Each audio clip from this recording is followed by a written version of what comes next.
In the nearly 7 months since the death of George Floyd, one state has passed a landmark law to hold police more accountable for excessive force.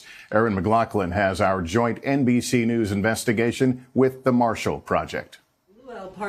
Elijah McClain was a 23-year-old with no criminal record, walking home from a store in August 2019, Aurora, Colorado.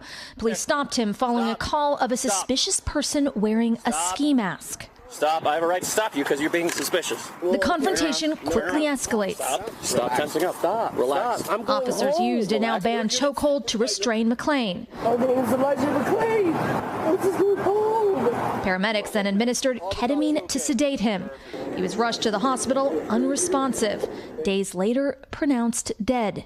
McClain's family filed a wrongful death lawsuit against the officers, who denied wrongdoing and were shielded legally from civil suits under a then law in Colorado called qualified immunity, which makes it difficult to sue police for serious misconduct. For too long, law enforcement officers have not even had to stand in front of a court or a judge and say, here's what I did, and here's why I did it. Instead, they've been able to claim qualified immunity and not even have to go through that process.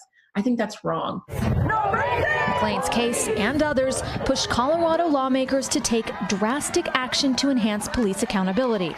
Over the summer, Colorado became the first state to end qualified immunity. It allows a jury to make the determination of whether or not there was a constitutional violation. Meaning police officers can now be held personally liable for up to $25,000 if their department determines they acted in bad faith.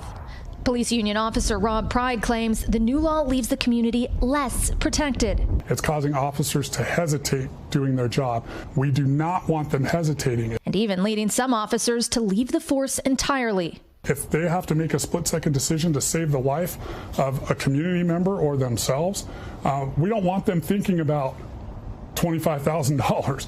If that hesitancy is keeping people in our communities alive, I think it's the right thing. Officers should have to think before they pull the trigger. They should.